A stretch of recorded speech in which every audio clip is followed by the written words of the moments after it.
پرویز مشرف کی کتاب سب سے پہلے پاکستان تو پڑھی ہی ہوگی، اور اگر نہیں بھی پڑھی تو کوئی بات نہیں، میں بتاتا ہوں۔ اس کتاب میں ان لوگوں کا خاص ذکر ہے جنہیں وقتاً فوقتاً پاکستان سے گرفتار کر کے امریکہ کے حوالے کیا گیا، اور وہ بھی دہشت گردی کے خلاف جنگ کے نام پر۔ امریکہ میں انہیں مختلف جیلوں میں رکھا گیا، جن میں سے ایک جیل گوانتانامو بھی ہے۔ کیوبا میں ایک ایسی جیل جہاں سے رہائی کا کوئی تصور نہیں، جو وہاں پہنچا دیا گیا اس کے لیے باہر کی دنیا ختم، وہ صرف قیدی رہ جاتا ہے۔ اور جس نے اپنی زندگی کے قیمتی 21 سال اس جیل میں گزارے ہوں، جیل میں دیگر قیدیوں کو مرتے اور انہیں پاگل ہوتے بھی دیکھا ہو، خود بھی جیا بھی ہو اور مرا بھی، امریکیوں کا بے پناہ تشدد سہا ہو، سزا کے طور پر ایک ایسے سیل میں بند کر دیا جاتا ہو جہاں صرف وہ اور اس کی تنہائی ہوتی تھی۔ اس قیدی کا نام ہے احمد ربانی۔ ربانی کی کہانی آج آپ کو سنانی ہے، لیکن اس سے پہلے میرے چینل کو لائک، سبسکرائب اور ویڈیوز کو شیئر کرنا نہ بھولیے گا، اور آپ کا فیڈ بیک تو میرے لیے بہت ہی اہم ہے، تو کامنٹ سیکشن میں جا کر کامنٹ بھی ضرور کیجیے گا۔ ربانی کی کہانی شروع ہوتی ہے آج سے تقریباً 22 سال پہلے، جب اسے کراچی کے مہنگے ترین علاقے کلفٹن سے جڑی دہلی کالونی سے اٹھا لیا جاتا ہے، اور اس کے بھائی غلام ربانی کے ساتھ، اور پھر ہوتے ہیں 45 دن تک صرف سوال پر سوال۔ نماز کہاں پڑھتے ہو؟ کون پڑھاتا ہے؟ امام کون ہے؟ مسجد کہاں پر ہے؟ اسامہ بن لادن کہاں ہے؟ ملا عمر کو جانتے ہو؟ بس سوال پر سوال، 45 دن میں پیدائش سے لے کر گرفتاری تک صرف سوال۔ اتنے سوال کہ اسے یہ بھی یاد نہیں رہتا تھا کہ اس نے آخری سوال کا جواب کیا دیا تھا، اور پھر 45 دن کے بعد اسے اسلام آباد پہنچا دیا گیا، اور اب سوال کرنے والے بدل چکے تھے۔ سوال ہوتے تھے انگریزی میں، جو ترجمہ کر کے اس سے پوچھے جاتے تھے۔ 3 دن اسے اسلام آباد میں رکھا گیا، اور پھر اس کی اگلی منزل ٹھہری افغانستان میں کابل کی ایک جیل۔ احمد ربانی ایک ٹیکسی ڈرائیور تھا، اور یہی ٹیکسی چلانا اس کے لیے مصیبت بن گیا۔ اس کی سالی کا شوہر حسن گل القاعدہ کا رکن تھا، اور وہ حسن گل کے کہنے پر اس کے مہمانوں کو ایک جگہ سے دوسری جگہ لے جاتا تھا۔ کیونکہ پیدائش سعودی عرب میں ہوئی، اس لیے عربی زبان پر عبور تھا، اور حسن گل نے بھی اسی لیے احمد ربانی اور اس کے بھائی غلام ربانی کا انتخاب کیا تھا۔ غلام ربانی کی کہانی سے میری بھی ایک کہانی جڑی ہے۔ ڈیفنس انکاؤنٹر 11 ستمبر 2002، جب 2 طرفہ آزادانہ گولیاں چل رہی تھیں، دستی بم پھینکے جا رہے تھے، اور ایسے میں کوئی گولی 1 فٹ کے فاصلے پر آ کر لگے تو اللہ تو یاد آ ہی جاتا ہے۔ ریکارڈ کے مطابق اس جگہ سے اس وقت کا القاعدہ کا نمبر 3 رمزی بن الشیبہ پکڑا گیا تھا، لیکن ذرائع تو کچھ اور ہی کہتے ہیں۔ ذرائع کہتے ہیں کہ وہاں پر پولیس مقابلے میں ابو زبیدہ مارا گیا تھا، القاعدہ کا ایک اور اہم رہنما، اور ہاں، 11 ستمبر کے حملوں کا ماسٹر مائنڈ سمجھا جانے والا خالد محمد شیخ، اس کے بچے بھی وہیں سے ملے تھے۔ پولیس رمزی بن الشیبہ تک غلام ربانی کی وجہ سے پہنچی۔ صرف 48 گھنٹے پہلے جب غلام ربانی کو اٹھایا گیا تھا تو اس کی جیب سے بجلی کا ایک بل ملا تھا، اور یہ بل گل حسن نے اسے بھرنے کے لیے دیا تھا۔ یہ اسی فلیٹ کا بل تھا جہاں ریکارڈ کے مطابق تو رمزی بن الشیبہ اور خالد محمد شیخ المعروف قاسم کے بچے موجود تھے۔ خیر، واپس آتے ہیں ربانی کی کہانی پر۔ ربانی برادران کو افغانستان پہنچا دیا گیا، جہاں پہلے انہیں 7 ماہ ایک جگہ اور پھر 11 ماہ ایک اور جگہ پر رکھا گیا۔ ان پر ایسا تشدد کیا گیا کہ انسانیت بھی شرما جائے۔ میرا ایک ہم زلف تھے، ساڑو تھے، میرا وہ تھا القاعدہ میں کام کرتے تھے، اس کا نام حسن گل ہے۔ اس کو ڈھونڈنے میں مجھے پکڑے، جب مجھے پکڑے انہوں نے دیکھا میرا بھی تعلقات ہے کچھ جہادی لوگوں سے، پھر اسی طریقے سے مجھے افغانستان لے کے گیا، افغانستان میں بہت تشدد کیا ہے میرے ساتھ. 7 مہینہ تو بالکل اندھیرا جیسا قبر کی طرح جگہ میں لے کے گیا جو بالکل اندھیرا ہے اور میوزک ہے اور ٹارچر ہے, فل ٹارچر ہے. یعنی انہوں نے بڑا یعنی ہر قسم کے ٹارچر کیا ہے. سونے نہیں دیتا ہے, کھانا نہیں دیتا ہے, اور ہر وقت مطلب ٹارچر کرتے تھے. ٹھنڈا پانی میں ڈالتے تھے, بکسا میں ڈالتے تھے, اور مطلب کھانے میں شیشہ ڈالتے, پتھر ڈالتے, اور کھانا کو برف میں ڈال کر, یہ افغانستان میں تھا, برف میں کھانا کو رکھ کے برف ہمیں دیتے. کھانا مطلب اگر بھوکا بھی ہے کھانا نہیں کھا سکتا, اور 24 گھنٹے میں ایک خوراک دیتے تھے روزانہ. 7 مہینہ ایسے گزارا ہے. اور مطلب کوئی ایسا ٹارچر ہے جو بندہ مطلب شرمندہ ہوتا ہے بولنے سے. یعنی ایسا کوئی انسان نہیں ہے جیسا جس طریقہ سے انہوں نے ہمیں ٹارچر کیا ہے. لیکن ایسا ٹارچرنگ ہے, یعنی سب سے میں بلیغ الفاظ سے میں بولتا ہوں, انہوں نے جہنم جیسا ڈسکرپشن ہے, جہنم کا اوصاف ہے جو قرآن میں اللہ نے فرمایا, اس طریقہ سے انہوں نے ٹارچر کیا. یعنی بہت عجیب. نہ اب بیمار ہے, اب چلا رہا ہے, اب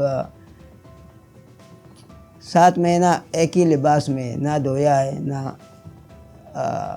چینج ہوا ہے.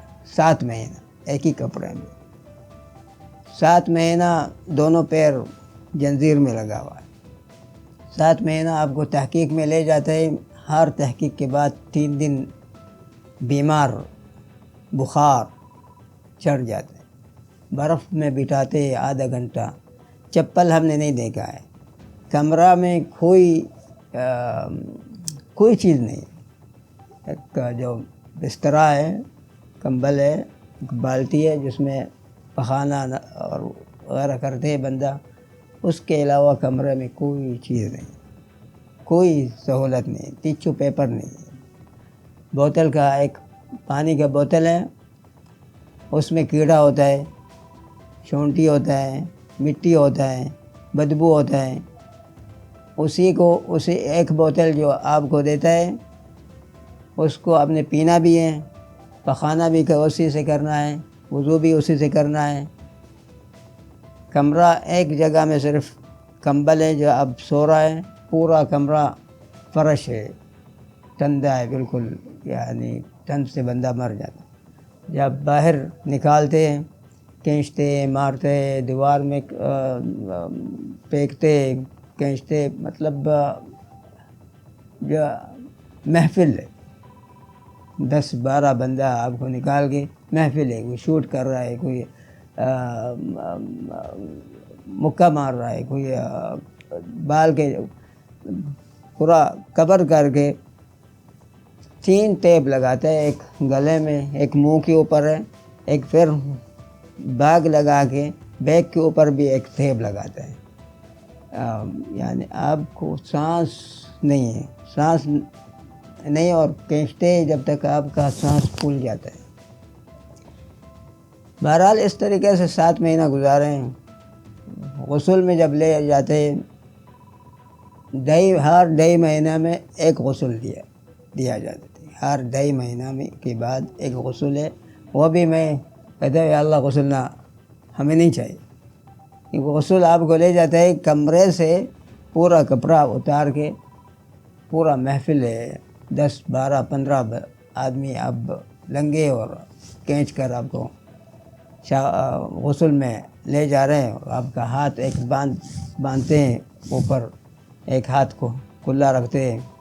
پورا اتنا بوتل ہے شیمپو کا, پورا ڈال دیتا ہے, اور آپ کے پاس 3 منٹ ہے ایک ہاتھ سے اس کو اتارنا ہے. جب واپس لاتے ہیں پورا جسم صابن شیمپو اس کے اوپر آپ کو کپڑا پہنا دے دوبارہ، اسی سے خارش ہوتا ہے، بیمار ہوتا ہے بندہ۔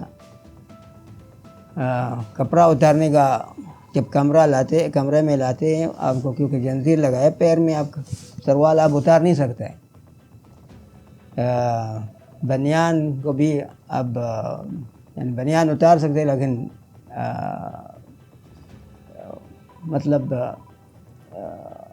ہاتھ باندھے ایسا دیوار میں 2 مہینے ایسے رکھا ہے، ہاتھ دیوار میں لگا ہوا۔ پہلے ہفتہ جو مجھے لائے تھے، مجھے ابھی یاد آیا ہے، پہلا جو انہوں نے استقبال کیا مجھے، شراب کی بدبو، سب نشے میں، اور میوزک فل ہے، اور 2 گھنٹے مجھے گھمایا کھینچا ہے، مارا ہے بہت، مطلب ایسے بغیر خواہ صرف آپ کو ڈرانے کے لیے دھمکیاں ہوتے تھے ہمارے، ریپ کا، فیملی کا ریپ کا، ماں کی لائیں گے ادھر ہی، تمہارا یہ قبر ادھر ہی ہے، تم اس جگہ سے آپ نے نکلنا نہیں ہے۔ کہتے ہیں ہاں، وہ جب ان کو سچی بولو مارتے، ان کو بولو ہاں بھائی میں نے یہ خالد شیخ کو سنا ہے، وہ دھماکہ کرنا ہے برطانیہ میں، ایسا ہاں بس ٹھیک ہے، ہاں آ جاؤ، آپ کو بسکٹ دیں گے، چائے پلائیں گے، آپ یہ ایسا باتیں وہ ان کو چاہیے۔ پھر میں نے ان کو ایسا گھمایا ہے، کروڑوں میں نے ان کو نقصان کرایا۔ میں نے جیسا وہ کر رہا ہے میں بھی ایسا کر رہا، میں نے حقیقت میں ان کو کروڑوں نقصان کرایا۔ میں نے تمہیں کیسا، میں نے دیکھا ہے وہ بات کر رہے تھے، اور یہ وہ انہوں نے دوسرا دن جب ملتے ہیں خاص اسپیشل لوگوں کو لاتے ہیں، تم لوگ پاگل ہے، جو تم نے سننا ہے میں نے سنایا، یہ وہم سے میں نے فلم بنایا ہے سر میں، جو تم سننا چاہ رہا ہے، میں نے ایک ڈرامہ بنایا ہے اور تمہیں سنایا ہے۔ وہ لکھتا ہے، دوسرا دن ناراض پھر مارتے ہیں۔ ربانی برادران کی قسمت میں ابھی اور اذیتیں تھیں۔ انہیں کچھ عرصے کے بعد افغانستان میں ہی موجود بگرام ایئر بیس پر پہنچا دیا گیا، ایک امریکی اڈہ، جہاں پر انسانی حقوق کا چیمپئن کہلانے والا امریکہ خود انسانی حقوق کی دھجیاں اڑا رہا تھا۔ بگرام تو اور زندگی ہے، میں یعنی بگرام میں پہلے دن سے میں نے ہنگامہ کیا، پہلے دن سے مجھے لایا ہے۔ پہلے تو آپ کو جھنڈا رکھتا ہے امریکہ کے، اور آپ کو جھکاتے ہیں جھنڈے کے سامنے، اور تلاشی ایسی، اب یعنی انسان کو میں کہہ رہا ہوں کوئی چیزیں بندہ بولنے میں مطلب مجھے شرم محسوس نہیں ہوتا، مجھے یہ شرم محسوس ان لوگوں کو، یعنی کیسے انہوں نے اپنے آپ کو، جو دنیا کے حقوق انسان کے اپنے آپ کو بولتا ہے، اور یہ اپنے آپ کو مطلب دنیا کی انسانیت کی، امریکہ جتنا انسانیت کی بات کرتا ہے، ان کا انسانیت سے کوئی تعلق نہیں۔ میں آپ کو ثبوت دیتا ہوں، اس جگہ میں سب سے بڑا ٹارچرنگ کیا ہے پتہ ہے؟ 17 مرتبہ آپ کو حاضری دینا پڑتا ہے دن میں، 17 مرتبہ حاضری دینا ہے۔ آپ کا نمبر، میرا نمبر تھا ادھر ہی 997 حاضری، 16 ہے آپ کو حاضری دینا۔ اور حاضری صرف ایسا ہے نہیں اب بولے گا میں ادھر ہی ہوں، نہ، پہلے سب کو کھڑا کرتے، 2 پتہ نہیں 4 لائن کھڑا کرتے، 4 ایسا 16 بندہ ہے۔ پھر جس کا نام لیا گیا ہے وہ نہیں ہم فارغ ہو جا کے سو جائے گا، نیند سے اٹھایا خواہ۔ پھر جب پورا جیل 500-600 آدمی سب کا جب بولنگ ہوگا، ختم ہوگا، پھر آپ کو اجازت ہے جانے کی. اس طریقے سے 2 مرتبہ ایکسرسائز وہ بھی ضروری ہے. کھانا کھانا وہ بھی ضروری ہے. 5 مرتبہ نماز کے لیے اٹھائیں گے. بھائی تم نماز نہیں پڑھ رہے, ہم نے نماز نہیں پڑھنا ہے, تمہارا کیا جا رہا ہے. نہیں یار, نماز کا ٹائم, نماز اٹھ کے نماز پڑھے. اب سوچے, 5 مرتبہ نماز کے اٹھا رہے ہیں, 2 مرتبہ ایکسرسائز کے اٹھا رہے ہیں, یہ 7 مرتبہ, 3 مرتبہ کھانے کا ہے, یہ 10 ہے, اور 7 مرتبہ اس کے ہر 2 گھنٹے 3 گھنٹے بعد آپ کو حاضری دینا پڑتا. 17 مرتبہ اٹھاتا ہے ایک دن میں, حاضری دینا پڑتا. اس طریقہ سے آپ کا نیند بالکل خراب کرتی.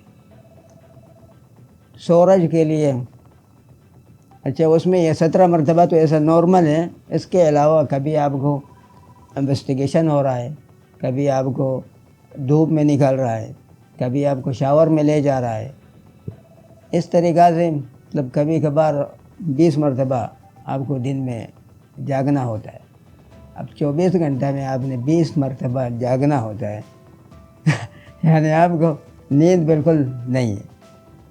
اور کھانا ادھر کوئی سالن, کوئی لکوڈ, پانی کے علاوہ کوئی لکوڈ نہیں, کوئی روٹی نہیں, بالکل سوکھا کھانے. واش روم جانا بہت مشکل ہے, قبض پیدا ہو جاتے ہیں سب کا, اور بدبو واش روم کا یعنی باتھ روم کا بہت یعنی ایسا خراب ہے. اور شاور میں جب لے جاتے ہیں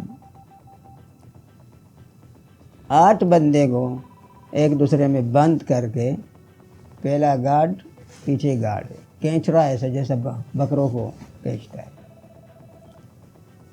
وہاں پہنچانے کے بعد گارڈ ادھر لیڈیز ہے, گارڈ ادھر لیڈیز ہے, جو اندر آپ کو شاور میں لے جا رہے لیڈیز ہے, جان بوجھ کے. یعنی اگر 10 گارڈ ہے سمجھو 7 گارڈ لیڈیز ہے, 3 گارڈ مرد ہوتے ہیں, وہ بھی یعنی ایسے چلانے کے لیے. بہرحال وہاں لے جا کے سب کو ساتھ ہاتھ کھول دیتا ہے. یہ لوگ نہیں ڈرتے اب کچھ کرے گا, بس ایسے سیفٹی کے لیے, چوری کے لیے. میں کہتا ہوں سیفٹی کے لیے نہیں, سیفٹی کو انہوں نے نام رکھا ہے چوری کرنے کے لیے. ان کی بہت انہوں نے چوری کیا ہے, ان کے جو ذمہ دار لوگ ہیں. سیفٹی کے نام سے یہ بھی لگایا وہ بھی لگایا, دوسرا دن خراب ہو گیا اسے لے کے گیا ہے, دوسرا نیا لگایا ہے, ایسے ہی. پھر ورنہ تو ایسے چھوڑ دیتے ہیں, سب کو کپڑا اتار دیتا ہے. سب 8 بندہ جو لایا ہے سب کو آمنے سامنے لنگا کر کے, پھر تم نے اس واش روم میں جانا ہے, تم نے اس میں جانا ہے, نہا کے 2 منٹ 3 منٹ آپ کو دیتا ہے نہانے کے لیے. پانی بند کر دیتا ہے. صابن ہے نہیں ہے, تم ختم ہو گیا نہیں. اللہ سے پہلے تو ہمیں پتہ نہیں چلتے تھے, ذرا جب پتہ چلا جلدی سے بندہ نہا کے بس نکلنا ہے. نکلے گا بھی سب لنگا ہے, کبھی اس کو کپڑا دیا, ایک دوسرے کو دیکھ رہا ہے. میں کہا قیامت کا دن نہیں ہے, قیامت کے دن لوگ لنگا آئیں گے نا, یہ لوگ ایسا قیامت کا دن بنایا. احمد ربانی اور ان کے ساتھیوں نے ناروا سلوک پر ہنگامہ آرائی اور بھوک ہڑتال کی تو انہیں قید تنہائی میں ڈال دیا گیا. ایک ایسا آئسولیشن وارڈ جہاں بس وہ اور ان کی تنہائی ہوا کرتے تھے. اور اسی آئسولیشن وارڈ میں احمد ربانی نے عافیہ صدیقی کو دیکھا. جی ہاں, وہی عافیہ صدیقی جنہیں امریکہ نے 86 سال کی سزا سنائی ہے.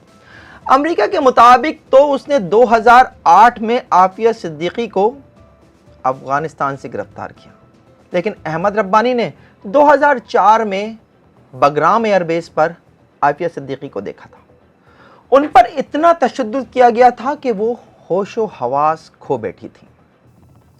ادھر ہی مجھے پہلے دفعہ ڈاکٹر عافیہ صدیقی سے ملاقات ہوا. میرا ذہن میں بھی نہیں تھا ایسا کہ لیڈیز اس جیل میں, ادھر کوئی لیڈیز نہیں, سب مرد. میں دیکھا ایک لیڈیز ہے چلا رہی ہے. پھر میں پوچھتا ویسا پاگل ہے مجھے ایک مطلب کوئی سمجھ میں آتا ہے. چلاتی ہے, نام بلاتی ہے, گالیاں دیتی ہے انگریزی میں. انگریزی بولتی ہے, انگریزی میں گالیاں دیتی ہے, روتی ہے, پورا دن چلاتی ہے. پورا دن نہ ہمیں سونے دیتے ہیں نہ وہ سوتی. مجھے پتہ بھی نہیں تھا یہ کون ہے.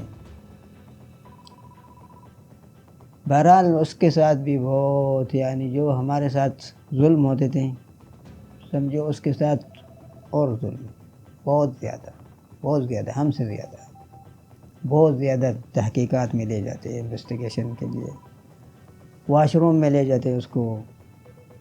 اب حیران مطلب بندہ سوچ نہیں سکتا ہے. ہم لوگوں کو ادھر جو ایسولیشن میں واش روم لے جاتے ہیں, جب تک اب بولے گا مجھے واش روم چاہیے, ٹھیک ہے, جب تک 4 بندہ مکمل نہیں ہوتے آپ کو نہیں لے جائیں. کیوں؟ 4 واش روم میں ایسے آمنے سامنے, 4 واش روم میں آپ کو یہاں بٹھایا, اس کو یہاں بٹھایا, اس کو وہاں بٹھایا. تو اس طریقہ سے عافیہ صدیقی کو بھی لے جائے. لیڈیز ہے لوگوں کے سامنے ایسے بٹھانا, لنگا ہے پورا, گارڈ بھی دیکھ رہا ہے, ساتھی بھی دیکھ رہا ہے. جو ٹارچرنگ ہوا ہے, میں کہہ رہا ہوں پورا جیل کے ساتھ اتنا ٹارچرنگ نہیں ہوا جتنا عافیہ صدیقہ میں یعنی جو دیکھ رہا تھا اس کو ہمیشہ نکالتے اور اس کے ساتھ اس کو جیسا کھینچتا ہے لے جاتے. دھوپ میں نہیں نکالتے, بہت کم نکالتے دھوپ میں. اور ان کو جو شاور جو ہے وہ اکیلے لے جاتی تھی. مجھے نہیں پتہ ہے کیسے, باقی باتھ روم میں تو ایسے لے جاتی. اور کئی گھنٹہ وہ چلاتی ہے مجھے باتھ روم چاہیے, باتھ روم چاہیے, باتھ روم چاہیے. نہیں لے جاتی. کئی دفعہ اس نے اپنے کمرہ میں پیشاب کر. بہرحال پھر میرا ادھر 20 دن گزارنے کے بعد میں بہت دعا مانگتا ہے اللہ. جگہ اتنا خراب ہے. عافیہ صدیقی نے پورا ٹائم وہاں گزارے. مجھے نہیں پتہ کتنا عرصہ بعد میں مجھے پتہ چلا امریکہ میں جو اس کو لے کے گیا ہے.